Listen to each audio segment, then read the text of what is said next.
Welcome to my channel. ಈ ಒಂದು ಕತೆ ತುಂಬ ಇಂಟ್ರೆಸ್ಟಿಂಗ್ ಆಗಿದೆ. ಸ್ವಲ್ಪನೂ ಸ್ಕಿಪ್ ಮಾಡದೆ ನೋಡಿ. ಸಿರಿ, ಅಮ್ಮ ಪ್ಲೀಸ್ ಒಂದ್ಸಲ ನಾನು ಹೇಳೋದನ್ನು ಕೇಳಮ್ಮ. ಅಪ್ಪನಿಗೆ ಕೂಡ ಅರ್ಥೈಸಿ ಹೇಳೋ. ಇದೊಂದು ವಿಷಯದಲ್ಲಿ ನನ್ನ ಮಾತನ್ನು ಕೇಳಿ. ಏನೇ ಸಿರಿ ನಿನ್ನದು?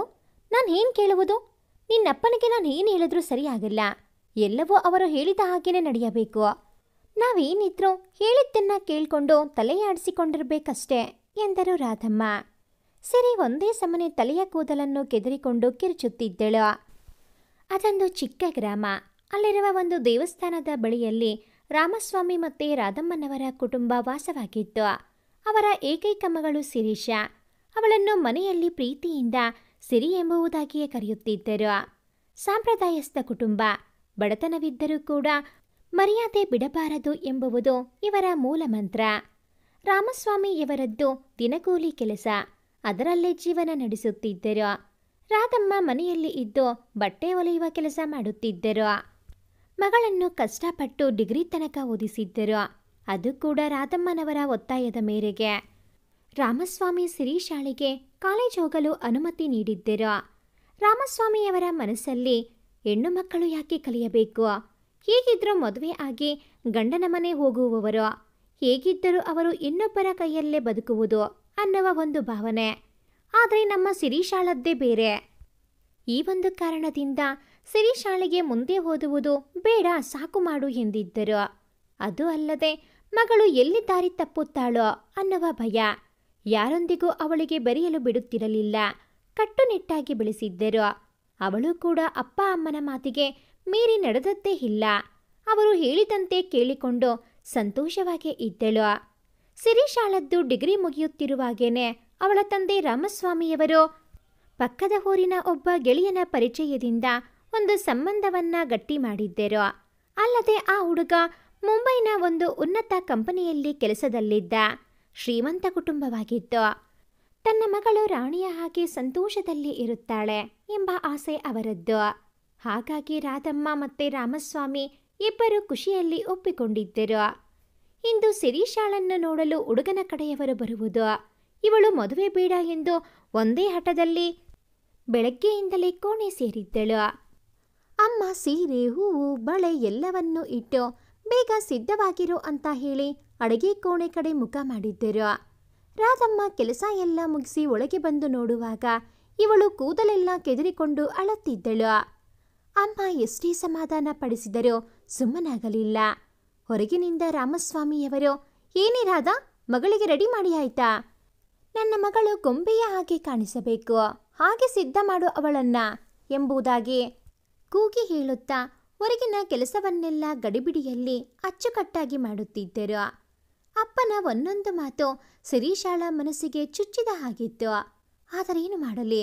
ಅವಳು ಹೇಳಿದ ಮಾತನ್ನು ಯಾರೂ ಕೇಳುತ್ತಿಲ್ಲ. ಇಷ್ಟವಿಲ್ಲದೆ ಮದುವೆಗೆ ಒಪ್ಪಲೇಬೇಕಾಯಿತು. ರಾಧಮ್ಮ ಶಿರೀಷಾಳಿಗೆ ಬೈಯುತ್ತಾ, ಏನೇ ಸಿರಿ ನಿಂಗೆ? ಎಷ್ಟು ಹೇಳಿದ್ರು ಅಷ್ಟೇ. ಮದುವೆ ಆಗೋ ವಯಸ್ಸೇ ಕಣೆ ಇದು. ಇವಾಗೇನೆ ಮದುವೆ ಆಗಬೇಕು. ಒಳ್ಳೆಯ ಮನೆತನ, ಅದು ಕೂಡ. ಮತ್ತೆ ಬಿಟ್ರೆ ಮುಂದೆ ಮದುವೆ ಆಗುವುದು ಕಷ್ಟ. ಅದು ಕೂಡ ನಾವು ಬಡವರು. ಇಷ್ಟು ಓದಿಸಿದ್ದೀವಿ ನಿನಗೆ, ಇನ್ನೂ ಓದಬೇಕು, ಏನೇನೋ ಕನಸು ಅಂತೆಲ್ಲ ಹೇಳಕ್ಕಾಗುತ್ತಾ? ಜೀವನ ಬಂದಾಗೆ ನಾವು ಬದಲಾಗಬೇಕು ಅಂತ ಒಂದಷ್ಟು ಪುರಾಣ ಹೇಳ್ತಾನೆ. ಮಗಳಿಗೆ ಸೀರೆ ಉಡಿಸಿ, ಕೈ ತುಂಬ ಬಳೆ ಇಟ್ಟು, ಹೂವನ್ನು ಮುಡಿಸಿ, ಹಣೆಗೊಂದು ಬಿಂದಿಯನ್ನು ಇಟ್ಟು ಮಗಳನ್ನ ಅಕ್ಕರೆಯ ಕಂಗಳಿಂದ ನೋಡಿದರು. ಸಿರಿ, ನಿನಗೆ ನಂದೇ ದೃಷ್ಟಿ ಆಗುತ್ತೆ, ಹಾಗೆ ಕಾಣ್ತಿದ್ದಿ ಮಗಳೇ ಅಂತ ಗಲ್ಲಕ್ಕೊಂದು ಮುತ್ತಿಟ್ಟು, ಸ್ವಲ್ಪ ನಗ್ನಗ್ತಾ ಇರಬಾರ್ದಾ ಸಿರಿ ಅಂದರು. ಅಮ್ಮ ನೀನು ಸ್ವಲ್ಪ ಸುಮ್ಮನಿರು. ನಿನ್ನ ಈ ಮಾತೆಲ್ಲ ನನಗೆ ಬೇಡ. ನನಗೆ ಈ ಮದುವೆ ಬೇಡ ಅಷ್ಟೇ ಅಂತ ಮುನಿಸಿಕೊಂಡೇ ಹೇಳಿದಳು. ರಾಮಸ್ವಾಮಿ ಮತ್ತೆ ಗಟ್ಟಿಯಾಗಿ ಹೇಳಿದರು, ಹೇ ರಾಧಾ, ಹುಡುಗನ ಕಡೆಯವರು ಬಂದರು, ಅವರಿಗೆ ಕಾಲು ತೊಳೆಯಲಿಕ್ಕೆ ನೀರು ಕೊಡು ಎಂಬುದಾಗಿ. ಹಾ ಬಂದೆ ಎನ್ನುತ್ತಾ ರಾಧಮ್ಮ ಮಗಳಿಗೆ ಮುತ್ತಿಟ್ಟು ಗಡಿಬಿಡಿಯಲ್ಲಿ ನೀರನ್ನು ಹಿಡಿದು ಬಂದರು. ಅಪ್ಪನ ಮಾತನ್ನು ಕೇಳಿ ಭಯದಲ್ಲೇ ಸಿರಿ ಬೇಗ ಬೇಗ ಎದ್ದು ಹೊರಗೆ ಬರಲು ಸಿದ್ಧಳಾಗಿ ಕುಳಿತಳು. ಮುಖ ಬಾಡಿ ಹೋಗಿತ್ತು. ಕಳೆಯಿಲ್ಲದ ಮುಖ ಆದರೂ ಗೊಂಬೆಯೇ ನಮ್ಮ ಹುಡುಗಿ. ರಾಧಮ್ಮ ಮತ್ತೆ ಶಿರೀಷಾಳನ್ನ ಹೊರಗೆ ಕರೆದುಕೊಂಡು ಬಂದರು. ಹೊರಗೆ ಬರುತ್ತಿದ್ದಂತೆ ಹುಡುಗನ ಕಡೆಯವರು ನೋಡಿ ಖುಷಿಯಾಗಿ ಒಪ್ಪಿಗೆ ಸೂಚಿಸಿ ಆಯಿತು. ಅತಿಥಿ ಸರ್ಕಾರವು ಸಿರಿಳ ಕೈಯಿಂದಲೇ ಆಯಿತು. ಆದರೂ ಕೂಡ ಸಿರಿ ಮುಖ ಎತ್ತಿ ನೋಡಲಿಲ್ಲ. ಆಸಕ್ತಿ ಇಲ್ಲದೆ ಕುಳಿತಿದ್ದಳು. ಎರಡೂ ಕಡೆಯವರ ಮಾತುಕತೆ ಜೋರಾಗಿ ನಡೆದಿತ್ತು. ಎರಡೂ ಕಡೆಯಿಂದ ಒಪ್ಪಿಗೆ ಕೂಡ ಆಯಿತು. ತಂದೆಯ ನಿರ್ಧಾರವೇ ಅಲ್ಲಿ ಕೊನೆಯದಾಗಿತ್ತು. ಆದಷ್ಟು ಬೇಗ ನಿಶ್ಚಿತಾರ್ಥದ ಶಾಸ್ತ್ರವನ್ನು ಮುಗಿಸಿಬಿಡುವ ಎನ್ನುವ ಮಾತು ಸಿರಿಲ ಕಿವಿಗೆ ಬೀಳುತ್ತಿದ್ದಂತೆ ಅಲ್ಲಿಂದ ಎದ್ದು ಒಳನಡೆದಳು. ಹುಡುಗನ ತಾಯಿ, ಯಾಕೆ, ಏನಾಯಿತು ಅವಳಿಗೆ ಎಂದು ಕೇಳಿದಾಗ, ರಾಧಮ್ಮ, ಅವಳಿಗೆ ನಿನ್ನೆಯಿಂದ ಸ್ವಲ್ಪ ಮೈ ಹುಷಾರಿಲ್ಲ, ಸುಸ್ತು ಅನ್ನುತ್ತಿದ್ದಳು. ಹಾಗಾಗಿ ಒಳಗೆ ಹೋಗಿರುವುದಾಗಿ ಹೇಳಿ ಅವರ ಬಾಯಿ ಮುಚ್ಚಿಸಿದರು. ಎಂಬುವುದಾಗಿ ಹೇಳಿ ಮಾತುಕತೆ ಮುಗಿಸಿ ಅವರನ್ನ ಬೀಳ್ಕೊಟ್ಟರು. ರಾಧಮ್ಮ ಒಳಗೆ ಬಂದು ಸಿರಿಳನ್ನು ಸಮಾಧಾನ ಮಾಡಿದರು. ನಂತರ ಅಪ್ಪ ಕೂಡ ಒಳಗೆ ಬಂದು, ಮಗಳೇ, ಅಳಬೇಡ, ನನಗೂ ನಿನ್ನ ಭಾವನೆ ಅರ್ಥ ಆಗುತ್ತೆ. ಆದರೆ ನಾವು ಬಡವರು. ಹೀಗೆ ಬಂದ ಸಂಬಂಧ ಒಳ್ಳೆಯ ಮನೆತನದ್ದು. ಮುಂದೆ ನೀನು ರಾಣಿಯ ಹಾಗೆ ಇರಬಹುದು. ಬಡತನದ ಭಯವಿಲ್ಲ, ಅರ್ಥ ಮಾಡಿಕೋ. ನಿನ್ನ ಒಳ್ಳೆಯದಕ್ಕಾಗಿಯೇ ಇದೆಲ್ಲ. ಈ ಅಪ್ಪನ ಮನಸ್ಸಿಗೆ ಬೇಚಾರು ಮಾಡಬೇಡ ಮಗಳೇ ಎಂದು ಆಲಂಗಿಸಿದರು. ಸರಿಯಪ್ಪ, ನೀನು ಹೇಳಿದಾಗೆ ಆಗಲಿ ಅಂತ ಸುಮ್ಮನಾದಳು. ದಿನೇ ದಿನೇ ಅದೇ ಯೋಚನೆ ಆಗಿತ್ತು. ಅಪ್ಪ ಹೇಳುವುದು ನಿಜಾನೇ, ಒಳ್ಳೆಯ ಮನೆತನ, ಹುಡುಗನಿಗೂ ಒಳ್ಳೆ ಕೆಲಸವಿದೆ. ನನ್ನ ಕನಸಿಗಿಂತ ಅಪ್ಪ ಹೇಳುವುದೇ ಸರಿ ಎಂಬುದಾಗಿ ತನ್ನ ಆಲೋಚನೆಗೆ ಪೂರ್ಣ ವಿರಾಮ ಇಡುತ್ತಾಳೆ. ಎರಡೂ ಕಡೆಯವರು ಸೇರಿ ನಿಶ್ಚಿತಾರ್ಥದ ದಿನಾಂಕವನ್ನು ನಿಗದಿಪಡಿಸುತ್ತಾರೆ. ಮತ್ತೆ ಸಿರಿಳದು ಅದೇ ಚಿಂತೆ. ಏನ್ ಮಾಡ್ಲಿ, ನಾನು ಕಂಡಂತಹ ಕನಸಿನ ಗೋಪುರಕ್ಕೆ ಹಿತಶ್ರೀ ಹೇಳುವುದಾ, ಅಥವಾ ಅಪ್ಪ ಹೇಳಿದಾಗೆ ಬಡತನದ ಬಂಧನದಿಂದ ಬಿಡಿಸಿಕೊಂಡು ಮದುವೆ ಆಗುವುದಾ ಎಂಬ ಕಳವಳ. ಮರುದಿನವೇ ನಿಶ್ಚಿತಾರ್ಥ. ಸಿದ್ಧತೆಗಳೆಲ್ಲವೂ ಜೋರಾಗಿ ನಡೆದಿತ್ತು. ಹತ್ತಿರದ ಸಂಬಂಧಿಕರು ಬಂದಾಯಿತು. ರಾಧಮ್ಮ ಖುಷಿಯಲ್ಲಿ ಆಚೆ ಈಚೆ ಅಂತ ಓಡಾಡ್ತಾ ಇದ್ದರು. ಆದರೆ ನಮ್ಮ ಸಿರಿದು ಸುದ್ದಿಯೇ ಇಲ್ಲ. ರಾಮಸ್ವಾಮಿ, ಶಿರೀಷ ಏನಿನ್ನೂ ಹೇಳಲೇ ಇಲ್ಲ, ನೋಡಿ ಬರುತ್ತೇನೆಂದು ಅವಳ ಕೋಣೆಗೆ ಹೋದಾಗ ಅಲ್ಲಿ ಸಿರಿ ಇರುವುದಿಲ್ಲ. ಮನೆಯೆಲ್ಲ ಹುಡುಕಿದರೂ ಸಿರಿ ಸುಳಿವಿರಲಿಲ್ಲ. ರಾಮಸ್ವಾಮಿ ಒಮ್ಮೆಗೆ ದಿಗಿಲು ಪಡಿದವರ ಹಾಗೆ ಬಂದು ಕಂಬಕ್ಕೊರೆಗೆ ಕುಳಿತರು. ಸಂಬಂಧಿಕರೆಲ್ಲ ಆಚೆ ಈಚೆ ಓಡಾಡುತ್ತಾ ಮನೆಯೆಲ್ಲ ಸಂತೋಷದ ವಾತಾವರಣದಿಂದ ತುಂಬಿತ್ತು. ರಾಧಮ್ಮ ಬಂದು, ರೀ, ಏನಾಯಿತು, ಯಾಕೆಗೆ ಕುಳಿತು ಬಿಟ್ರಿ ಎಂದು ಕೇಳಿದ ತಕ್ಷಣವೇ ಹೆಂಡತಿಯನ್ನು ಸಿರಿಳ ಕೋಣೆಗೆ ಕರೆದುಕೊಂಡು ಹೋಗಿ ಸಿರಿ ಇಲ್ಲದಿರುವ ವಿಷಯವನ್ನು ಹೇಳುತ್ತಿರುವಾಗಲೇ ಅಲ್ಲೇ ಟೇಬಲ್ನ ಮೇಲೆ ಪೇಪರನ್ನು ಮಡಚಿ ಅದರ ಮೇಲೆ ಪೆನ್ನು ಇಟ್ಟ ಹಾಗಿತ್ತು. ತಕ್ಷಣ ರಾಮಸ್ವಾಮಿ ಹತ್ತಿರ ಹೋಗಿ ಏನೆಂದು ನೋಡಲು ಅದು ಸಿರಿ ಬರೆದಿಟ್ಟ ಪತ್ರವಾಗಿತ್ತು. ಕ್ಷಮಿಸಿಬಿಡಪ್ಪ, ನಿಮ್ಮ ಕನಸನ್ನು ಸದ್ಯಕ್ಕೆ ಪೂರೈಸಲು ಆಗಲಿಲ್ಲ. ನನ್ನ ಕೆಲವೊಂದು ಕನಸನ್ನು ಸಂಪೂರ್ಣಗೊಳಿಸಿಯೇ ನಿಮ್ಮೆದುರು ಬಂದು ನಿಲ್ಲುತ್ತೇನೆ. ನನಗೆ ನಿಮ್ಮ ಮರ್ಯಾದೆ ತೆಗೆಯಬೇಕು ಎನ್ನುವ ಯಾವ ಉದ್ದೇಶವೂ ಇಲ್ಲ. ಕೇವಲ ನನ್ನ ಕನಸಿನ ಆಸೆಗಾಗಿ ಹೀಗೆ ಮಾಡಿದೆ. ನಿಮಗೆ ಹೇಳಿದ್ರೂ ನೀವು ಬೇಡ ಹೇಳುತ್ತೀರಿ. ಹಾಗಾಗಿ ನಾನು ಈ ರೀತಿ ನಿರ್ಧಾರ ತೆಗೆದುಕೊಂಡೆ. ನಾನು ನನ್ನ ಗೆಳತಿಯ ಸಹಾಯದಿಂದ ನನ್ನ ಮುಂದಿನ ಓದಿಗಾಗಿ ಮುಂಬೈಗೆ ತೆರಳುತ್ತಿದ್ದೇನೆ. ನೀವು ನನ್ನ ಬಗ್ಗೆ ಚಿಂತಿಸಬೇಡಿ. ನಿಮ್ಮ ಆಶೀರ್ವಾದ ನನಗೆ ಬೇಕು. ಸಾರಿ ಅಪ್ಪ, ಅಮ್ಮ ಎಂಬುದಾಗಿ ದೀರ್ಘವಾಗಿ ಬರೆದಿಟ್ಟು ಹೋಗಿದ್ದಳು. ಒಂದೇ ಉಸಿರಿನಲ್ಲಿ ಪತ್ರವನ್ನು ಓದಿ ಮುಗಿಸಿ ಹೆಂಡತಿಯ ಕೈ ಹಿಡಿದು, ಏನ್ ನಿನ್ನ ಮಗಳು ಹೀಗೆ ಮಾಡಿದ್ದಾಳೆ? ನಾವೇನು ಕಡಿಮೆ ಮಾಡಿದ್ವಿ ಅವಳಿಗೆ? ನನ್ನ ಮಗಳು ನಾವು ಹೇಳಿದ್ದನ್ನ ಕೇಳಿಕೊಂಡು ಕಟ್ಟುನಿಟ್ಟಾಗೆ ಇದ್ದಾಳೆ ಎಂದು ಎಣಿಸಿದ್ದೆ. ಯಾಕೀಗೆ ನಮ್ಮನ್ನ ನಡು ದಾರಿಯಲ್ಲಿ ಕೈ ಬಿಟ್ಟು ಹೋದಳು? ಏನು ಮಾಡೋದು ನಾವೀಗ? ಹುಡುಗನ ಕಡೆಯವರಿಗೆ ಏನು ಹೇಳುವುದು? ಬಂದ ನೆಂಟರಿಷ್ಟರಿಗೆ ಏನು ಹೇಳೋದು? ಊರಲ್ಲಿ ಹೇಗೆ ಮುಖ ತೋರಿಸಲಿ? ಒಬ್ಬೊಬ್ಬರು ಒಂದೊಂದು ಆಡುವ ಚುಚ್ಚು ಮಾತುಗಳಿಗೆ ಏನೆಂದು ಉತ್ತರಿಸಲಿ ಎಂದು ಗೊಳೋ ಎಂದು ಅತ್ತರು. ರಾಧಮ್ಮ ಪತಿಯನ್ನು ಸಮಾಧಾನಪಡಿಸಿ, ರೀ, ನಮ್ಮ ಅದೃಷ್ಟ ಚೆನ್ನಾಗಿದೆ. ಅವಳು ಜೀವಕ್ಕೇನು ಮಾಡಿಕೊಳ್ಳದ್ದೇ ದೊಡ್ಡದು. ಆದರೆ ಅವಳು ಎಲ್ಲಿದ್ದಾಳೋ, ಹೇಗಿದ್ದಾಳೋ, ಯಾರೊಂದಿಗೆ ಇದ್ದಾಳೆ, ಅವಳ ಗೆಳತಿ ಯಾರೋ, ಒಂದು ವಿಷಯವೂ ಗೊತ್ತಿಲ್ಲ. ಅದೇ ದೊಡ್ಡ ಚಿಂತೆ ಆಗ್ಬಿಟ್ಟಿದೆ. ರೀ, ನೀವು ತಲೆ ಕೆಡಿಸ್ಕೊಳ್ಳೋದು ಬೇಡ. ಹುಡುಗನ ಕಡೆಯವರಿಗೆ ಇರುವ ವಿಷಯ ಹೇಳಿಬಿಡುವ. ಏನಾದರೂ ಅಂದುಕೊಳ್ಳಲಿ. ಇನ್ನೇನು ಮಾಡ್ಲಿಕ್ಕೆ ಸಾಧ್ಯ ನಾವು? ನೆಂಟರಿಷ್ಟರಲ್ಲಿಯೂ ಹೇಳಿ ಕ್ಷಮೆ ಕೇಳಿದರಾಯಿತು. ಇವಾಗ ನಮ್ಮ ಸಿರಿ ಎಲ್ಲಿದ್ದಾಳೆ ಎನ್ನುವುದು ಮುಖ್ಯ. ನಾನು ಈವಾಗಲೇ ಪಕ್ಕದ ಮನೆ ಪವಿತ್ರಾಳ ಬಳಿ ಕೇಳಿ ಬರ್ತೇನೆ. ಅವಳಲ್ಲಿ ಏನಾದರೂ ಹೇಳಿ ಹೋಗಿರಬಹುದಾ ಅಂತ ಎಂದು ಹೇಳಿ ರಾಧಮ್ಮ ಹೊರಟರು. ರಾಮಸ್ವಾಮಿ ಸಂಬಂಧಿಕರಲ್ಲಿ ಮತ್ತೆ ಹುಡುಗನ ಕಡೆಗೆ ವಿಷಯ ತಿಳಿಸಿ ಅವರನ್ನ ಸುಧಾರಿಸಿ ಸಪ್ಪೆ ಮೊರೆ ಹಾಕಿ ಕುಳಿತರು. ಏನೂ ಮಾಡಲು ಆಗದೆ ದೇಹ ಶಕ್ತಿ ಕಳೆದುಕೊಂಡಂತಾಗಿತ್ತು. ನಮ್ಮ ಶಿರೀಷ ರಾತ್ರೋರಾತ್ರಿನೇ ತನ್ನ ಬಟ್ಟೆ ಬರೆ ಹಾಗೂ ಅವಳು ಕೂಡಿಸಿಟ್ಟ ಹಣವನ್ನೆಲ್ಲ ಹಿಡಿದು ಪಕ್ಕದ ಊರಿನಲ್ಲಿರುವ ಗೆಳತಿ ವನಿತಾಳ ಮನೆಗೆ ಹೋಗುತ್ತಾಳೆ. ಅವರದ್ದು ಅಪ್ಪ ಮತ್ತೆ ಅವಳು ಇಬ್ಬರೇ ಇರುವ ಚಿಕ್ಕ ಕುಟುಂಬ. ಗೆಳತಿಯ ಮನೆಯ ಬೆಲ್ ಮಾಡುವಾಗಲೇ ಬೇಗ ಬಂದು ಬಾಗಿಲು ತೆಗೆದು, ಏನೇ ಸಿರಿ ಇಷ್ಟೊತ್ತಿಗೆ ಬರ್ತೇನೆ ಅಂತ ಮೆಸೇಜ್ ಮಾಡಿದ್ದು ಯಾಕೆ? ಮನೆಯಲ್ಲಿ ಅಪ್ಪ ಏನಾದರೂ ಹೇಳಿದ್ರಾ? ಜಗಳ ಏನಾದರೂ ಮಾಡಿಕೊಂಡ್ರಾ ಹೇಗೆ ಎಂದು ಪ್ರಶ್ನೆ ಮೇಲೆ ಪ್ರಶ್ನೆ ಮಾಡಿ ಕೇಳಿದಳು. ಹಾಗೇನೂ ಇಲ್ಲ ವನಿತಾ, ನನಗೆ ಈವಾಗಲೇ ಮದುವೆ ಆಗಲು ಇಷ್ಟವಿಲ್ಲ. ನಿನಗೆ ಗೊತ್ತಿದೆ ತಾನೇ, ನಾನು ಕಂಡ ಕನಸು ನನಸಾಗಬೇಕು. ಅದಕ್ಕಾಗಿ ಮನೆ ಬಿಟ್ಟು ಬಂದೆ. ಮುಂಬೈನಲ್ಲಿರುವ ನಮ್ಮ ಗೆಳತಿ ಸುಧಾಳಿಗೂ ಈ ವಿಷಯ ತಿಳಿಸಿದೆ. ಅವಳು ಕೂಡ ಬಾ ನಮ್ಮ ರೂಮಲ್ಲೇ ಒಟ್ಟಿಗೆ ಇರಬಹುದು ಎಂಬುದಾಗಿ ಹೇಳಿದ್ದಾಳೆ. ಅವಳನ್ನು ನಂಬಿ ಅಲ್ಲಿಗೆ ಹೊರಟಿದ್ದೆ ಎಂಬುದಾಗಿ ಹೇಳಿದಳು. ರಾತ್ರಿ ಅಲ್ಲಿಯೇ ಇದ್ದು ಶಿರೀಷ ಬೆಳಗ್ಗಿನ ಜಾವಕ್ಕೆ ಬೇಗ ಎದ್ದು ಹೊರಡಲು ಸಿದ್ಧತೆ ಮಾಡಿಕೊಂಡು ಸುಧಾ ಬಳಿ ಹೇಳಿ ಹೊರಡಲು ಸಿದ್ಧಳಾದಳು. ವನಿತಾ ಕೂಡ ಬಾಯ್ ಹೇಳಿ ತನ್ನ ಬಳಿ ಇದ್ದ ಸ್ವಲ್ಪ ಹಣವನ್ನ ಅವಳಿಗೆ ಕೊಟ್ಟು, ನಿನ್ನ ಕನಸು ನನಸಾಗಲಿ ಎಂದು ಹರಿಸಿ ಕಳಿಸುತ್ತಾಳೆ. ಅವಳ ಮನೆಯಿಂದ ಬಸ್ ನಿಲ್ದಾಣವರೆಗೆ ಆಟೋದಲ್ಲಿ ಹೋಗಿ ನಗರಕ್ಕೆ ಹೋಗುವ ಬಸ್ಸನ್ನು ಹತ್ತಿ ಮನೆಯ ಪರಿಸ್ಥಿತಿ ಬಗ್ಗೆ ಯೋಚಿಸುತ್ತಾ ಕುಳಿತಿದ್ದಳು. ಸುಮಾರು 11 ಗಂಟೆಯ ಸಮಯಕ್ಕೆ ನಗರವನ್ನು ತಲುಪಿ ಅಲ್ಲಿಂದ ರೈಲ್ವೆ ನಿಲ್ದಾಣಕ್ಕೆ ತೆರಳುತ್ತಾಳೆ. ಮುಂಬೈಗೆ ಹೋಗುವ ರೈಲು 1 ಗಂಟೆಯ ಹೊತ್ತಿಗೆ ಬರುವುದಾಗಿ ಕೇಳಿ ತಿಳಿದುಕೊಂಡು ಬಂದು ಅಲ್ಲೇ ಇದ್ದ ಒಂದು ಅಂಗಡಿಗೆ ಹೋಗಿ ತಿಂಡಿಯನ್ನ ತಿಂದು ಬಂದು ಅಲ್ಲೇ ರೈಲಿಗಾಗಿ ಕಾದು ಕುಳಿತಿದ್ದಳು. ಜನಸಂಚಾರ ಆಗುತ್ತಲೇ ಇತ್ತು. ಶಿರೀಷ ಮಾತ್ರ ಅಲ್ಲೇ ಸುಮ್ಮನೆ ಕುಳಿತು ಎಲ್ಲವನ್ನೂ ನೋಡುತ್ತಾ ಮನೆಯನ್ನ ಎಣಿಸುತ್ತಾ ಕುಳಿತಿದ್ದಳು. ಆಗ ತಾನೇ ಒಬ್ಬ ಹುಡುಗ ಬಂದು ಅವಳ ಪಕ್ಕದ ಸೀಟಿನಲ್ಲಿ ಕುಳಿತು ಮೊಬೈಲ್ ನೋಡುವುದರಲ್ಲೇ ತಲ್ಲೀನನಾಗಿದ್ದ. ಇವಳು ಕೂಡ ಸುಮ್ಮನೆ ಆಚೆ ಈಚೆ ಜನರ ಸಂಚಾರವನ್ನೇ ನೋಡುತ್ತಾ ಕುಳಿತಿದ್ದಳು. ಅದೇ ಸಂದರ್ಭದಲ್ಲಿ ಒಬ್ಬಳು ಮಗುವನ್ನ ಹಿಡಿದು ಬಂದು ಅವನ ಬಳಿಯಲ್ಲಿ, ಅಣ್ಣ ಹಸಿವಾಗ್ತಾ ಇದೆ, ಮಗುವಿಗೆ ಕೂಡ ಹುಷಾರಿಲ್ಲ, ದುಡಿದ ಹಣವೆಲ್ಲ ಆಸ್ಪತ್ರೆಯ ಖರ್ಚಿಗೆ ಹಾಕ್ತಾ ಇದೆ, ಒಂದೊತ್ತಿನ ಊಟಕ್ಕೇನಾದರೂ ಕೊಡು ಎಂಬುದಾಗಿ ಕೈ ಚಾಚಿದಳು. ಅವನಿಗೂ ಪಾಪ ಅನ್ನಿಸುತ್ತಿರಬೇಕು. ಮೊಬೈಲ್ ತೆಗೆದು ಬ್ಯಾಗ್ ಒಳಗಿಟ್ಟು ಅವರನ್ನ ಕರೆದುಕೊಂಡು ಹೊರಟ. ಶಿರೀಷಾಳಿಗೆ ಕುತೂಹಲ ಉಂಟಾಗಿ ಇವನು ಎಲ್ಲಿಗೆ ಹೋಗಬಹುದೆಂದು ತಿಳಿಯಲು ಇವಳು ಕೂಡ ಅವರ ಹಿಂದೆಯೇ ಸಾಗಿದಳು. ಅವನು ಅವರನ್ನು ಅಲ್ಲೇ ಇರುವ ಹೋಟೆಲ್ ಒಂದಕ್ಕೆ ಕರೆದುಕೊಂಡು ಹೋಗಿ ಅವರೊಡನೆಯೇ ಕುಳಿತು ಊಟ ಮಾಡುತ್ತಿದ್ದ. ಶಿರೀಷಾಳಿಗೆ ಇದನ್ನು ನೋಡಿ ಆಶ್ಚರ್ಯವಾಯಿತು. ಈ ಕಾಲದಲ್ಲೂ ಇಂಥ ಜನರಿದ್ದಾರೆ, ನಿಜವಾಗ್ಲೂ ಗ್ರೇಟ್ ಅನಿಸಿತು. ಅಲ್ಲಿಂದ ಬೇಗ ಬೇಗ ವಾಪಸ್ ಬಂದು ತಾನು ಕುಳಿತಿದ್ದ ಜಾಗಕ್ಕೆ ಬಂದು ಕುಳಿತಳು.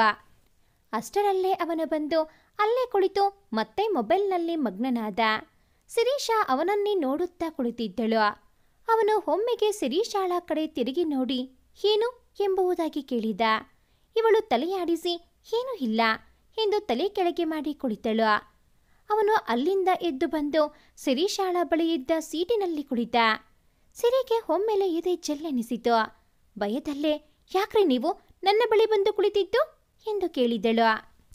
ಅಲ್ಲ ರೀ, ಆವಾಗಿಂದ ನೋಡ್ತಾ ಇದ್ದೇನೆ, ನೀವೇ ನನ್ನ ತಿನ್ನು ಹಾಗೆ ನೋಡ್ತಾ ಇದ್ದೀರಿ, ಯಾಕೆ? ಅಥವಾ ನಾನೇನಾದರೂ ನಿಮಗೆ ಕಾಡಿನಿಂದ ತಪ್ಪಿಸ್ಕೊಂಡು ಬಂದ ಪ್ರಾಣಿ ಹಾಗೆ ಕಾಣುತ್ತೇನಾ ಎಂಬುದಾಗಿ ಕೇಳಿದ. ಅವಳು ಭಯದಲ್ಲೇ, ಏನೂ ಇಲ್ಲ, ನಾನೇನು ನಿಮ್ಮನ್ನ ನೋಡ್ತಾ ಇಲ್ಲ, ರೈಲು ಎಷ್ಟು ಗಂಟೆಗೆ ಬರುವುದೋ ಎಂದು ನೋಡ್ತಾ ಇದ್ದೆ ಅಷ್ಟೇ ಎಂದು ಹೇಳಿ ಸುಮ್ಮನಾದಳು. ಎಲ್ಲಿಗೆ ನಿಮ್ಮ ಪಯಣ ಎಂದು ಮರುಪ್ರಶ್ನೆ ಹಾಕಿದ. ಅದೆಲ್ಲ ನಿಮಗ್ಯಾಕೆ ಎಂದು ಜೋರಲ್ಲೇ ಕೇಳಿದಳು ಸಿರಿ. ಸಾರಿ ಮೇಡಮ್, ಎಲ್ಲಾದರೂ ಹೋಗಿ ನನಗೇನೋ, ನಿಮ್ಮ ದಾರಿ ನಿಮಗೆ ಎಂದು ಸುಮ್ಮನಾದ. ಮತ್ತೆ ಸಿರಿ ಬಾಯಿ ತೆಗೆದು, ನೀವು ಯಾರಂತಾನೆ ಗೊತ್ತಿಲ್ಲ, ನಾನ್ಯಾಕೆ ಹೇಳಬೇಕು ಅನಿಸ್ತು, ಅದಕ್ಕೆ ಹಾಗೆ ಹೇಳಿದೆ ಎಂದು. ನಾನು ಮುಂಬೈಗೆ ನನ್ನ ಗೆಳತಿಯ ಮನೆಗೆ ಹೊರಟಿರುವುದಾಗಿ ಹೇಳಿ ನೀವೆಲ್ಲಿ ಹೊರಟವರು ಎಂದು ಅವನಿಗೆ ಕೇಳಿದಳು. ನಾನು ಕೂಡ ಮುಂಬೈ ಹೊರಟೆ ಎಂದೇಳಿ ಸುಮ್ಮನಾದ. ಯಾಕೋ ಒಳ್ಳೆಯ ಹುಡುಗನೇ ಇರಬೇಕು ಎಂದು ಎಣಿಸಿ ಶಿರೀಷ ಮಾತು ಮುಂದುವರಿಸಿದಳು. ನಿಮ್ಮ ಹೆಸರೇನು, ಯಾವ ಕಾರಣಕ್ಕಾಗಿ ಮುಂಬೈ ಹೊರಟದ್ದು ಎಂಬೆಲ್ಲ ಪ್ರಶ್ನೆಗಳನ್ನು ಅವನ ಮುಂದಿಟ್ಟಳು. ಅಂತೂ ಚೆನ್ನಾಗಿ ಮಾತಾಡಿದ್ರಲ್ಲ, ಥ್ಯಾಂಕ್ಸ್ ಮೇಡಮ್ ಎಂದು. ನನ್ನ ಹೆಸರು ದೀಪಕ್, ನಾನು ಹುಟ್ಟಿದ್ದು ಅಜ್ಜಿಯ ಮನೆಯಲ್ಲೇ, ಇದೇ ಊರಲ್ಲಿ, ಬೆಳೆದಿದ್ದು ಮುಂಬೈಯಲ್ಲಿ, ಅಲ್ಲಿಯೇ ಕೆಲಸದಲ್ಲಿದ್ದೆ. ಊರಲ್ಲಿ ಮದುವೆ ಇತ್ತು, ಹಾಗಾಗಿ ಬಂದಿದೆ. ಇವಾಗ ಅದನ್ನು ಮುಗಿಸಿಕೊಂಡು ವಾಪಸ್ ಮರಳುತ್ತಾ ಇದ್ದೇನೆ ಎಂದು ಹೇಳಿದ. ಶಿರೀಷ ಕೂಡ ತನ್ನ ಪರಿಚಯ ಹೇಳಿ ತನ್ನ ಕನಸನ್ನು ಅವನ ಬಳಿ ಬಿಚ್ಚಿ ಇಟ್ಟಳು. ಹೌದಾ, ಒಳ್ಳೆಯದಾಗಲಿ, ಆದಷ್ಟು ಬೇಗ ನಿಮ್ಮ ಕನಸು ಈಡೇರಲಿ ಎಂದು ಶುಭ ಹಾರೈಸಿ, ಏನಾದರೂ ಸಹಾಯ ಬೇಕಿದ್ರೆ ನನ್ನ ಕೇಳಿ ಎಂದು ತನ್ನ ಫೋನ್ ನಂಬರ್ ಇರುವ ವಿಸಿಟಿಂಗ್ ಕಾರ್ಡ್ ಕೊಟ್ಟ. ಸರಿ, thank you so much Deepak ಅವರೇ ಎಂದು ಹೇಳಿ ಇಬ್ಬರು ರೈಲಿನ ಬರುವಿಕೆಗಾಗಿ ಕಾದರು. ರೈಲು ನಿಲ್ದಾಣದಲ್ಲಿ ಶಿರೀಷಾಳಿಗೆ ದೀಪಕ್ ಎನ್ನುವ ಹುಡುಗನ ಪರಿಚಯವಾಗಿ ಮಾತುಕತೆಗಳು ನಡೆದು ಇಬ್ಬರು ರೈಲಿನ ಬರುವಿಕೆಗಾಗಿ ಕಾಯುತ್ತಿರುತ್ತಾರೆ. ಅಷ್ಟರಲ್ಲೇ ರೈಲು ಬಂದು ನಿಲ್ಲುತ್ತದೆ. ಜನರೆಲ್ಲರೂ ಗಡಿಬಿಡಿಯಲ್ಲಿ ಹತ್ತುವುದು, ಇಳಿಯುವುದು, ಸಂಬಂಧಿಕರಿಗೆ ಬಾಯ್ ಮಾಡುವುದು, ತಮ್ಮ ಲಗೇಜ್ ಹೊತ್ತು ನಡೆಯುವುದು ಎಲ್ಲವೂ ಆಗುತ್ತಿತ್ತು. ಶಿರೀಷ್ ಮತ್ತೆ ದೀಪಕ್ ಕೂಡ ಆತುರಾತುರವಾಗಿ ರೈಲಿನ ಜನರಲ್ ಬೋಗಿಯಲ್ಲಿ ಮುಖಾಮುಖಿಯಾಗಿ ಕುಳಿತರು. ಮತ್ತೆ ಅವರಿಬ್ಬರ ನಡುವೆ ಮಾತುಕತೆ ನಡೆಯಲಾರಂಭಿಸಿತು. ಅವರವರ ಬಾಲ್ಯವನ್ನ ನೆನಪಿಸಿಕೊಂಡು ನಗಲಾರಂಭಿಸಿದರು. ಇಬ್ಬರು ತಮ್ಮ ಕಾಲೇಜ್ ಜೀವನದ ಬಗ್ಗೆಯೂ ಹೇಳಿಕೊಂಡರು. ಇಬ್ಬರು ಕೂಡ ಮುಕ್ತ ಮನಸ್ಸಿನಿಂದ ಮಾತನಾಡುತ್ತಾ ಕುಳಿತಿದ್ದರು. ಹಲವಾರು ಅಸಮಯ ಮಾತುಗಳು ದೀಪಕ್ನಿಂದ ಬಂದಿದ್ದವು. ಏನು ಹೇಳಿದ್ರು ಎಲ್ಲವನ್ನೂ ಕಾಮಿಡಿ ಆಗಿ ತಗೊಳ್ತಾ ಇದ್ದ. ಏನೇ ಆದ್ರೂ ನಗ್ನಗ್ತಾನೆ ನಡೆಸಬೇಕೆಂಬುದು ಅವನ ವಿಚಾರವಾಗಿತ್ತು. ಶಿರೀಷಾಳಿಗೂ ಖುಷಿಯಾಯಿತು. ಒಂದೊಳ್ಳೆ ಗೆಳೆಯ ಸಿಕ್ಕಿದಾಗೆ ಆಯಿತು ಎಂದು. ಮಾತಿನ ಮಧ್ಯದಲ್ಲಿ ದೀಪಕ್ಗೆ ಶಿರೀಷಾ ಹೇಳಿದ ಕನಸಿನ ನೆನಪಾಯಿತು. ಮತ್ತೆ ಪುನಃ ಅದೇ ವಿಷಯದ ಕುರಿತು ಚರ್ಚೆ ಆರಂಭವಾಯಿತು. ಹೌದು ಶಿರೀಷಾ ಅವರೇ, ನೀವು ಆವಾಗ ಹೇಳಿದ್ರಿ ಎಲ್ಲರಿಗೂ ನನ್ನ ಪರಿಚಯ ಇರಬೇಕು, ನನ್ನ ಹೆಸರು ಕೇಳಿದ್ರೆ ಎಲ್ಲರೂ ಆಶೀರ್ವಾದ ಮಾಡಿ ಕಳಿಸಬೇಕು, ಹಾಗಾಗಿ ನಾನು ಸಮಾಜ ಸೇವೆ ಮಾಡಬೇಕು, ನಮ್ಮೂರಲ್ಲಿ ಒಂದು ಅನಾಥಾಶ್ರಮ ಕಟ್ಟಿ ಅದನ್ನು ಉಳಿಸಿ ಬೆಳೆಸಿಕೊಂಡು ಹೋಗಬೇಕೆಂದು. ನಿಮ್ಮ ಪ್ರಕಾರ ಸಮಾಜ ಸೇವೆ ಮಾಡಿದ್ರೆ ಮಾತ್ರವಾ ಜನರು ನಿಮ್ಮನ್ನ ನೆನಪಿನಲ್ಲಿಡುವುದು? ಬೇರೆ ಬೇರೆ ಎಷ್ಟೋ ಕೆಲಸಗಳಿವೆ. ಸಿನಿಮಾ ಇಂಡಸ್ಟ್ರಿಗೆ ಸೇರಿದ್ರೆ ಜನರಂತೂ ಹುಚ್ಚರಾಗೆ ಅವರೇ ನಮ್ಮ ದೇವರು ಅನ್ನುವ ಹಾಗೆ ಅಭಿಮಾನಿಗಳಾಗುತ್ತಾರೆ. ನೀವಂತೂ ನೋಡ್ಲಿಕ್ಕೆ ಗೊಂಬೆ ಆಗಿದ್ರಿ. ಹೇಗೂ ಚಾನ್ಸ್ ಸಿಕ್ತಿತ್ತು ನಿಮಗೆ, ಅದನ್ನೇ ಆಯ್ಕೆ ಮಾಡಿಕೊಂಡು ಆರಾಮಾಗಿ ಇರಬಹುದಿತ್ತಲ್ವಾ ಎಂಬುದಾಗಿ ದೀಪಕ್ ಕೇಳಿದಾಗ, ಹಾ ದೀಪಕ್, ಹಾಗೇ ಇರಬಹುದು. ಆದರೆ ಅಂತಹ ಕೆಲಸದಲ್ಲಿ ನನಗೆ ತೃಪ್ತಿ ಇಲ್ಲ. ನಮ್ಮದು ಚಿಕ್ಕ ಹಳ್ಳಿ, ಬಡವರೇ ಜಾಸ್ತಿ ಆಗಿದ್ದಾರೆ. ಅಂತಹ ಊರಲ್ಲಿ ಒಂದು ಅನಾಥಾಶ್ರಮ ಕಟ್ಟಿ ಅನಾಥ ಮಕ್ಕಳು ಹಾಗೂ ಹೊನ್ನೊತ್ತಿನ ಊಟಕ್ಕೆ ಗತಿ ಇಲ್ಲದವರಿಗೆ ಅನ್ನ ಹಾಕುವುದರಲ್ಲಿ ಇರುವ ಸಂತೋಷ ಬೇರೆ ಇಲ್ಲ. ಅದು ಅಲ್ಲದೆ ನಮ್ಮದು ಬಡ ಕುಟುಂಬ, ಏನೂ ಆದಾಯವಿಲ್ಲದೆ, ಅನುಭವವಿಲ್ಲದೆ ಇದನ್ನು ಮಾಡಲು ಸಾಧ್ಯವಿಲ್ಲ. ಅದು ಅಲ್ಲದೆ ನಮ್ಮೂರಲ್ಲಿ ಮಹಿಳೆ ಎಂದರೆ ಕೀಳಾಗಿ ನೋಡುತ್ತಾರೆ. ಈ ಎಲ್ಲ ಕೀಳರಿಮೆಯನ್ನ ಅವರಿಂದ ದೂರ ಮಾಡಬೇಕು ಅನ್ನುವ ಉದ್ದೇಶದಿಂದ ನಾನು ಮನೆಯವರನ್ನೆಲ್ಲ ಬಿಟ್ಟು ದೂರದ ಮಾಯಾನಗರಿಗೆ ಹೊರಟದ್ದು. ಅಲ್ಲಿ ಗೆಳತಿಯ ಸಹಾಯದಿಂದ ನನ್ನ ಓದು ಮತ್ತು ಆಸೆಯನ್ನ ಸಂಪೂರ್ಣಗೊಳಿಸಬೇಕೆಂಬ ಉದ್ದೇಶ ನನ್ನದು. ಅವಳು ಕೂಡ ನನ್ನ ಕನಸಿಗೆ ಸಹಾಯ ಮಾಡುವುದಾಗಿ ಹೇಳಿದ್ದಾಳೆ. ಅದೇ ನಂಬಿಕೆಯ ಮೇಲೆ ಬಂದಿದ್ದೆ. ಇನ್ನು ದೇವರ ಇಚ್ಛೆಯಂತೆ ಎಂದು ಸುಮ್ಮನಾದಳು. ವಾವ್ ಶಿರೀಷಾ, ನಿಮ್ಮ ಆಸೆ ನಿಜವಾಗ್ಲೂ ಗ್ರೇಟ್. ಒಬ್ಬ ಹಳ್ಳಿಯ ಹುಡುಗಿಯಾಗಿ ಇಂತಹ ಒಂದು ಕನಸನ್ನು ಹೊತ್ತು ನಡೆದದ್ದು ನಿಜವಾಗೂ ಶಭಾಷ್.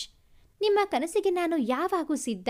ನಿಮ್ಮ ಅಧ್ಯಯನವನ್ನು ಮುಂದುವರಿಸಿ, ಊರಲ್ಲಿ ಅದರ ಅನುಭವವನ್ನು ಹಂಚಿಕೊಳ್ಳಿ ಎಂಬುದಾಗಿ ಹೇಳುತ್ತಾನೆ ದೀಪಕ್. ಹೀಗೆ ಮಾತುಕತೆ ಮುಂದುವರಿಯುತ್ತಲೇ ಇತ್ತು.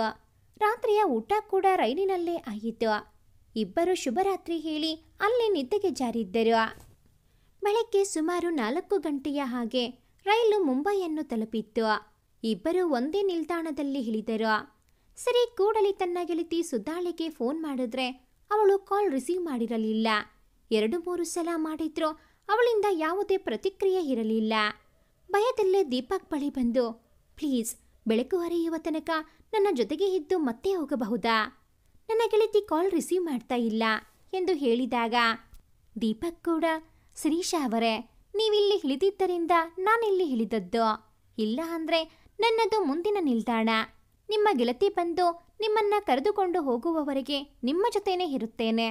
ಇದು ನಿಮ್ಮ ಹಳ್ಳಿಯ ಜೀವನದ ಹಾಗೆ ಅಲ್ಲ. ಜನರು ಹೇಗೆ ಬೇಕಾದರೂ ನಿಮ್ಮನ್ನ ಯಾಮಾರಿಸಬಹುದು.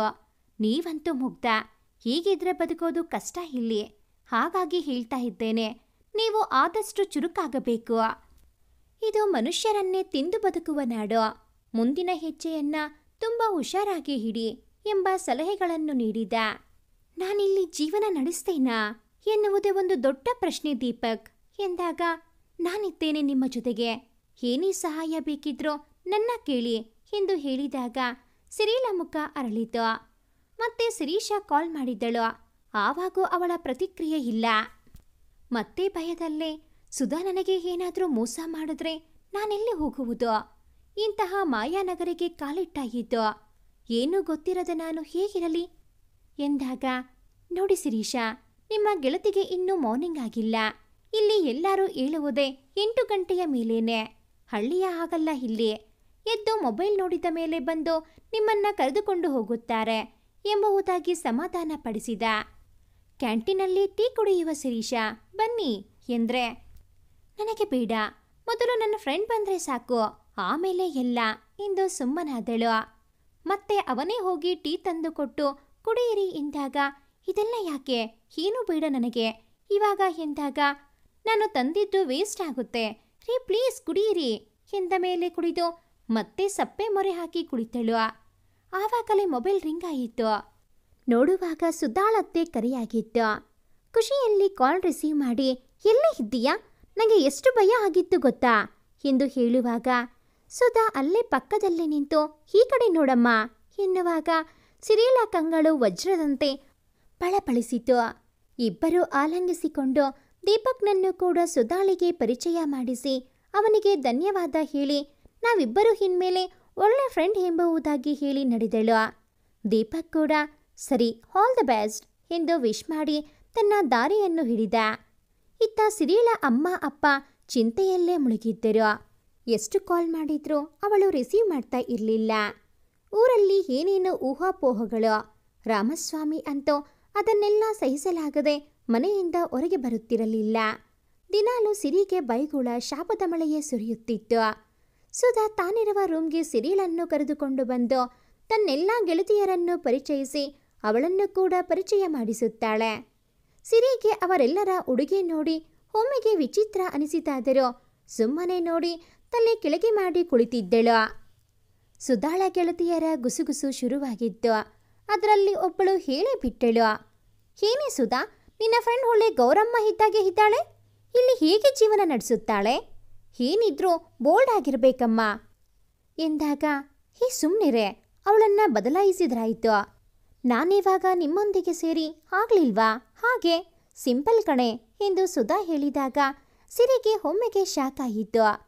ನಾನು ಊರು ಬಿಟ್ಟು ಬಂದು ತಪ್ಪು ಮಾಡಿದೆ ಅಂತ ಪದೇ ಪದೇ ಎಣಿಸತೊಡಗಿದಳು. ಇವರುಗಳ ಮಧ್ಯದಲ್ಲಿ ಹೇಗೆ ಇರುವುದು ಎಂಬ ಪ್ರಶ್ನೆ ಕಾಡುತ್ತಿತ್ತು. ಕೂಡಲೇ ದೀಪಕ್ನ ನೆನಪಾಗಿ ಅವನಿಗೆ ಕಾಲ್ ಮಾಡಿ, ಹಲೋ, ನಾನು ಶಿರೀಷಾ ಎಂದು ದೀಪಕ್ ಕೇಳುವ ಮೊದಲೇ ಪರಿಚಯ ಹೇಳಿದ್ದಳು. ಹಾ ಮೇಡಮ್, ಗೊತ್ತಾಯ್ತು, ಹೇಗಿದ್ದೀರಿ, ನಿಮ್ಮ ಫ್ರೆಂಡ್ಸ್ ಎಲ್ಲ ಹೇಗಿದ್ದಾರೆ, ವೆಲ್ಕಮ್ ಡೇ ಜೋರಿತ್ತಾ ಎಂದು ಹಾಸ್ಯವಾಗಿ ಕೇಳಿದ. ಏನೂ ಇಲ್ಲ, ಬಂದು ತಪ್ಪು ಮಾಡಿದ್ದೆ ಅನಿಸ್ತಿದೆ. ಎಲ್ಲರೂ ನನಗೆ ಗೌರಮ್ಮ ಎಂದೇ ಕರೆಯುವವರು. ಇವರುಗಳ ಮಧ್ಯೆ ಹೇಗಿರುವುದು ಅನ್ನುವುದೇ ದೊಡ್ಡ ಚಿಂತೆ. ಹೇ ಶಿರೀಷಾ, ಡೋಂಟ್ ವರಿ, ಇಷ್ಟಕ್ಕೆ ತಲೆ ಬಿಸಿ ಮಾಡ್ಕೊಳ್ಬೇಡಿ. ಮೊದಲು ಕಷ್ಟ ಅನಿಸುತ್ತೆ, ಹೋಗ್ತಾ ಹೋಗ್ತಾ ನೀವೇ ಹೊಂದಿಕೊಳ್ತೀರಿ. ನಿಮ್ಮ ಜೊತೆ ಒಂದೊಳ್ಳೆ ಗೆಳೆಯನಾಗಿ ನಾನಿರ್ತೇನೆ, ಏನೇ ಸಹಾಯ ಬೇಕಿದ್ರೂ ಕೇಳಿ ಎಂಬ ಭರವಸೆಯನ್ನ ಮತ್ತೊಮ್ಮೆ ನೀಡುತ್ತಾನೆ. Thank you so much Deepak ಎಂದು ಹೇಳಿ ನಾಳೆ ಮಾತನಾಡುವುದಾಗಿ ಹೇಳಿ ಕಾಲ್ ಕಟ್ ಮಾಡಿ ಇಡುತ್ತಾಳೆ. ಶಿರೀಷಾ ಸುಧಾಳ ಸಹಾಯದಿಂದ ಅವಳು ತಿಳಿಸಿದ ಎಲ್ಲ ಕಡೆಗಳಲ್ಲಿ ಕೆಲಸಕ್ಕಾಗಿ ಅಪ್ಲಿಕೇಶನ್ ಹಾಕಿ ಇಂಟರ್ವ್ಯೂಗೆ ಹೋಗುತ್ತಾಳೆ. ಆದರೆ ಎಲ್ಲ ಕಡೆಗಳಲ್ಲೂ ಮುಂದಿನ ದಿನಗಳಲ್ಲಿ ತಿಳಿಸುವುದಾಗಿ ಹೇಳುತ್ತಾರೆ. ದಿನಾಲೂ ಇಂಟರ್ವ್ಯೂ ಹೋಗುವುದು, ಸಪ್ಪೆ ಮುಖ ಮಾಡಿ ಬರುವುದು, ಅದೇ ಆಗ್ತಿತ್ತು. ರೂಮಲ್ಲಿ ಸುಧಾಳ ಗೆಳತಿಯರ ಚುಚ್ಚು ಮಾತುಗಳು ಅವಳನ್ನು ಇರಿಯುತ್ತಿತ್ತು. ಆದರೆ ದೀಪಕ್ನ ಭರವಸೆಯ ಮಾತುಗಳು ಅವಳ ಕನಸಿಗೆ ನೀರುಣಿಸಿ ಪೋಷಿಸುತ್ತಿತ್ತು. ಕೊನೆಗೂ ಅವಳ ಬಿಡದ ಛಲದಿಂದ ಕೆಲಸ ಅವಳ ಪಾಲಿಗೆ ದಕ್ಕಿತು. ದೀಪಕ್ ಉದ್ಯೋಗ ಮಾಹಿತಿ ಕೇಂದ್ರದಲ್ಲಿ ಅವಳ ಹೆಸರನ್ನು ನೋಂದಾಯಿಸಿದ್ದ. ಅದರಿಂದಾಗಿ ಅವಳಿಗೆ ಜಾಬ್ ಕೂಡ ಸಿಕ್ಕಿತು. ಒಟ್ಟಿನಲ್ಲಿ ಹೇಳೋದಾದ್ರೆ ದೀಪಕ್ನ ಸಹಾಯದಿಂದ ಅವಳ ಆಸೆ ಈಡೇರಿತು. ಅವಳಿಗಾಗಿ ಒಂದು ಮಾಲ್ನಲ್ಲಿ ಬಿಲ್ಲಿಂಗ್ ವಿಭಾಗದಲ್ಲಿ ಪಾರ್ಟ್ ಟೈಮ್ ಕೆಲಸ ಸಿಕ್ಕಿತು. ಅವಳ ರೂಮಿಂದ ಸ್ವಲ್ಪವೇ ದೂರ, ಹಾಗಾಗಿ ಹೋಗುವ ತೊಂದರೆಗಳೇನೂ ಇರಲಿಲ್ಲ. ಸಂಜೆ 3 ಗಂಟೆಗೆ ವಾಪಸ್ ಬರುತ್ತಿದ್ದಳು. ಸಂಬಳ ಕೂಡ ಚೆನ್ನಾಗಿತ್ತು. ಅವಳಿಗೆ ಸಾಕಾಗುವಷ್ಟು. ಖುಷಿಯಲ್ಲಿ ದೇವರ ಹಾಗೆ ಬಂದ ದೀಪಕ್ಗೆ ಮನಸ್ಸಲ್ಲೇ ಧನ್ಯವಾದ ಸಮರ್ಪಿಸಿದ್ದಳು. ಕೆಲಸ ಸಿಕ್ಕಿ ಮೊದಲ ಸಂಬಳವು ಅವಳ ಕೈಗೆ ಬಂದಿತ್ತು. ಖುಷಿಯಲ್ಲಿ ದೀಪಕ್ಗೆ ಕರೆ ಮಾಡಿ ತಿಳಿಸಿ ಅವನಿಗೆ ಮತ್ತೆ ಧನ್ಯವಾದ ಹೇಳಿದ್ದು ಆಯ್ತು. ಅವಳ ರೂಮ್ನ ಬಾಡಿಗೆ ಕೂಡ ಕೊಟ್ಟು ಖುಷಿಯಲ್ಲಿ ಇದ್ದು ಆ ದಿನ ಮನೆಗೆ ಕಾಲ್ ಮಾಡಬೇಕೆನಿಸಿ ಕರೆ ಮಾಡಿದ್ದಳು. ಸಿರಿಲಾ ಅಮ್ಮ ಫೋನ್ ರಿಸೀವ್ ಮಾಡಿ ಖುಷಿಯಲ್ಲಿ ಹೇಗಿದ್ದಿ, ಎಲ್ಲಿದ್ದಿ, ಏನ್ ಮಾಡ್ತಿದ್ದಿ, ಏನೇನೋ ಪ್ರಶ್ನೆಗಳ ಸುರಿಮಳೆಯೇ ಹರಿಸಿದ್ರು. ಎಲ್ಲವೂ ಆರಾಮಾಗೆ ಅಮ್ಮನಿಗೆ ಹೇಳಿ ಅಪ್ಪನ ಬಗ್ಗೆಯೂ ಕೇಳಿ ತನ್ನ ತಪ್ಪಿಗೆ ಕ್ಷಮೆ ಯಾಚಿಸಿ ಆದಷ್ಟು ಬೇಗ ನನ್ನ ಕನಸನ್ನ ಪೂರ್ಣಗೊಳಿಸಿ ಊರಿಗೆ ಬರುವೆನೆಂದು ಹೇಳಿ ಫೋನ್ ಇಟ್ಟಳು.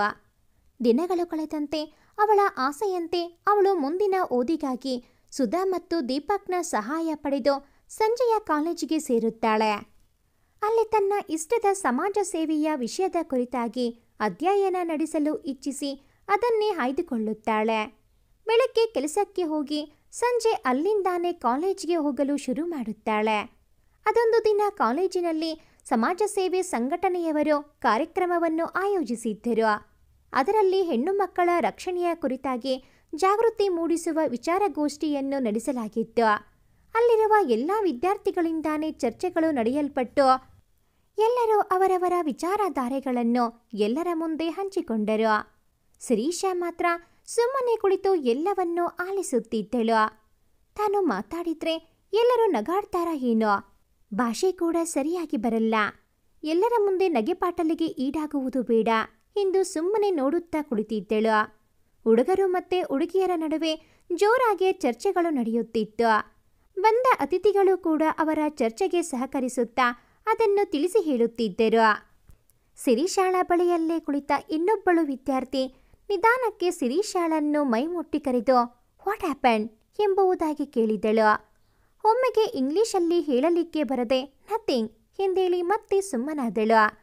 ಮತ್ತೆ ಸಿರಿಲನ್ನೇ ಗಮನಿಸುತ್ತಿದ್ದ ಅವಳು ಮತ್ತೆ ಕೇಳಿದಳು ಎನಿ ಪ್ರಾಬ್ಲಮ್?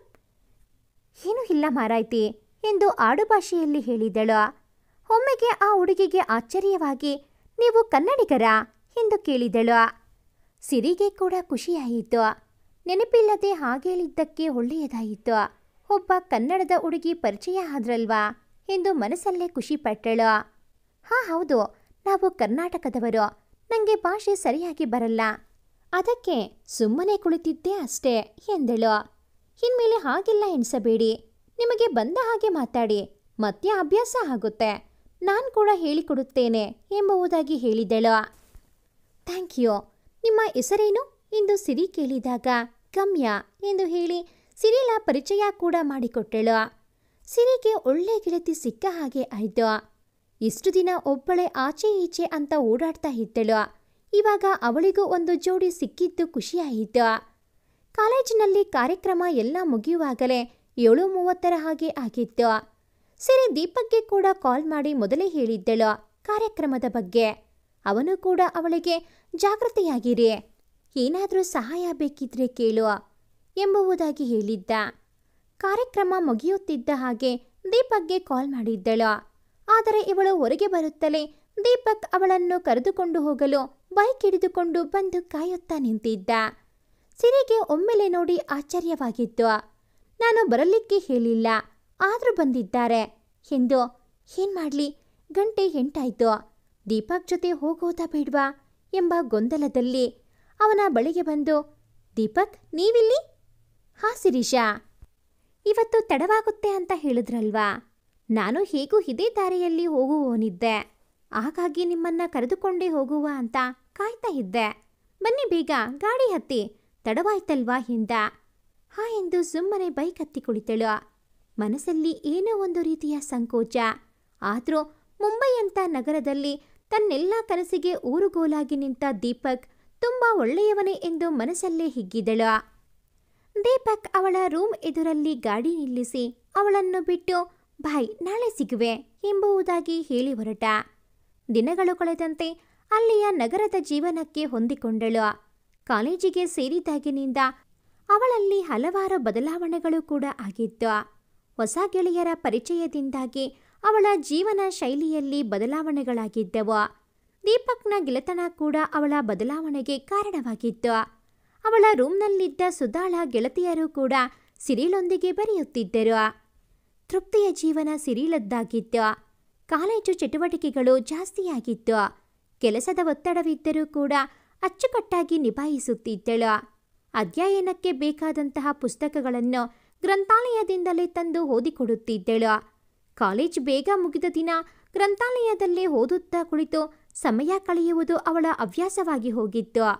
ಓದಲು ಕುಳಿತರೆ ಸಮಯ ಕಳೆದದ್ದೇ ತಿಳಿಯುತ್ತಿರಲಿಲ್ಲ. ಒಮ್ಮೊಮ್ಮೆ ಗ್ರಂಥಾಲಯ ಮುಚ್ಚುವ ವೇಳೆಯಲ್ಲಿ ಗ್ರಂಥಪಾಲಕ ಬಂದು ಎಬ್ಬಿಸಿ ಹೇಳಿದ್ದೂ ಉಂಟು. ಅಷ್ಟು ಓದುವುದರಲ್ಲಿ ಮುಳುಗಿ ಹೋಗುತ್ತಿದ್ದಳು.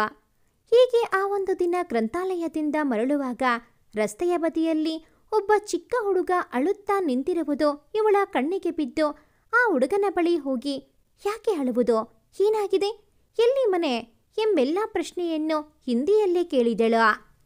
ಆ ಹುಡುಗನು ಅಳುತ್ತಲೇ, ಅಕ್ಕ, ನಮ್ಮ ಮನೆಗೆ ಈ 2 ಏರಿಯಾವನ್ನು ದಾಟಿ ಹೋಗಬೇಕು. ಮನೆಯಲ್ಲಿ ಅಮ್ಮನಿಗೆ ಆರೋಗ್ಯ ಸರಿ ಇಲ್ಲ, ತಂದೆ ಕೂಡ ಇಲ್ಲ ನನಗೆ. ಹಾಗಾಗಿ ಅಮ್ಮನಿಗೆ ಔಷಧಿ ಖರೀದಿಸಲು ಬಂದೆ. ಆದರೆ ಇವಾಗ ಮನೆಗೆ ಹೋಗಲು ನನ್ನ ಬಳಿ ಹಣವಿಲ್ಲ. ಎಲ್ಲ ಹಣ ಔಷಧಿಗೆ ಖರ್ಚಾಯಿತು. ಕತ್ತಲೆ ಕೂಡ ಆಯಿತು. ಹೇಗೆ ಹೋಗುವುದು? ಅಮ್ಮ ಒಬ್ಬಳೇ ಮನೆಯಲ್ಲಿ ಇದ್ದಾಳೆ. ಏನ್ ಮಾಡ್ಲಿ ಅಕ್ಕ ಎಂಬುದಾಗಿ ಅಳುತ್ತಿದ್ದ. ಸಿರಿಗೆ ಆ ಹುಡುಗನ ಪರಿಸ್ಥಿತಿ ನೋಡಿ ಮರುಕ ಹುಟ್ಟಿ, ನಾನೇ ನಿನ್ನನ್ನು ಅಲ್ಲಿಗೆ ಬಿಟ್ಟು ಬರುತ್ತೇನೆ, ಅಳಬೇಡ, ನಿಮ್ಮನೆ ದಾರಿ ತೋರಿಸು ಎಂಬುದಾಗಿ ಹೇಳಿ ಅಲ್ಲೇ ಇದ್ದ ಟ್ಯಾಕ್ಸಿಯನ್ನು ಕರೆದು ಹುಡುಗ ಮತ್ತು ಸಿರಿ ಅದರಲ್ಲಿ ಕುಳಿತರು. ಟ್ಯಾಕ್ಸಿಯವನು ಒಮ್ಮೆಗೆ ಸಿರಿಲನ್ನು ನೋಡಿ ಏನೋ ಆಲೋಚಿಸಿದಾಗೆ ಮಾಡಿ ಅಸಡ್ಡೆ ಮುಖ ಮಾಡಿದಾಗೆ ಅನಿಸಿತು ಸಿರಿಗೆ. ಆದರೂ ಹುಡುಗ ಯಾವ ವಿಳಾಸವನ್ನು ಹೇಳಲೇ ಇಲ್ಲ. ಟ್ಯಾಕ್ಸಿಯವನು ಮಾತ್ರ ಗಾಡಿ ಚಾಲು ಮಾಡಿ ಹೊರಟ. ಸಿರಿ ಮನಸ್ಸಲ್ಲೇ ತಳಮಳ ಶುರು ಆದರೂ ಕೂಡ ಹುಡುಗನ ಮನೆ ಗೊತ್ತಿರಬಹುದು, ಇಲ್ಲಿಯವರೇ ಅಲ್ವಾ, ಪರಿಚಯ ಇದೆಯೋ ಏನೋ ಎಂದು ಸುಮ್ಮನಾದಳು. ಟ್ಯಾಕ್ಸಿ ನಿಧಾನವಾಗಿ ಸಾಗುತ್ತಿತ್ತು. ಭಯ್ಯ, ಥೋಡಾ ಜಲ್ದಿ ಚಲಿಯೇ, ಮುಜೆ ರಿಟರ್ನ್ ಜಲ್ದಿ ಆನಾ ಹೇ ಎಂದು ಟ್ಯಾಕ್ಸಿಯವನ ಬಳಿ ಹೇಳಿದಾಗೇನೆ ಅವನು ಹಿಂದೆ ತಿರುಗಿ ಕೆಟ್ಟ ನಗು ಬೀರಿದ. ಹುಡುಗ ಕೂಡ ಅಳುವುದನ್ನು ನಿಲ್ಲಿಸಿದ್ದ. ಸುಮಾರು 8 ಗಂಟೆಯಾಗಿರಬಹುದು.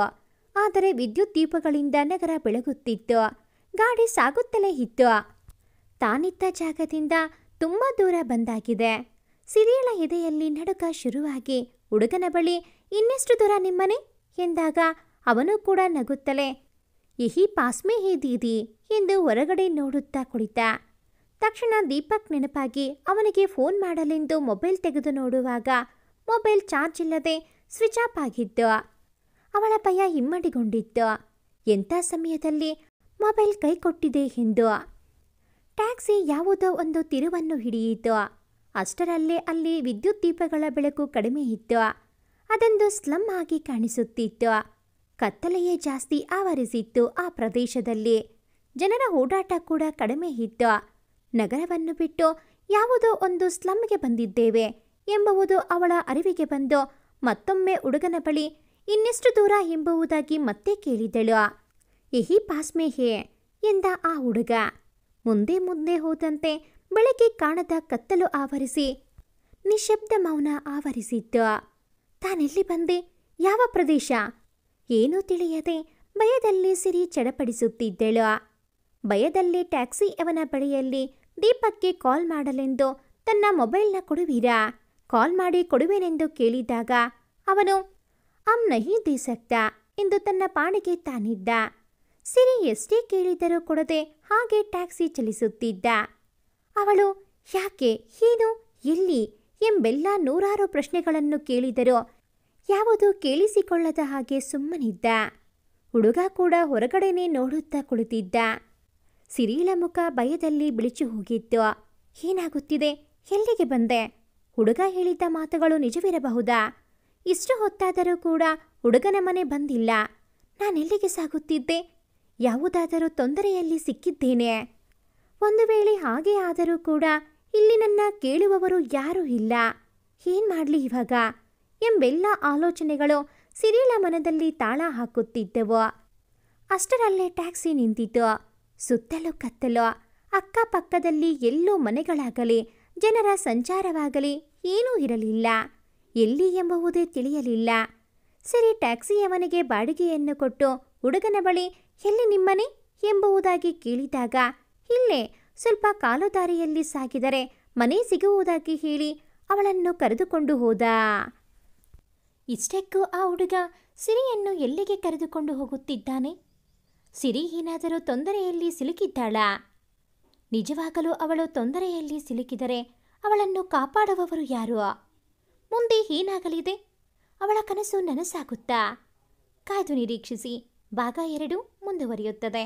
ಭಾಗ 2ರ ನೋಟಿಫಿಕೇಷನ್ಸ್ ನಿಮಗೆ ಬರಬೇಕು ಅಂತ ಅಂದರೆ ಈ ಕೂಡಲೇ ಈ ಚಾನಲ್ನ ಸಬ್ಸ್ಕ್ರೈಬ್ ಆಗಿ.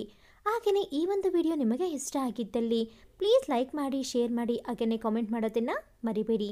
Thanks for watching this video.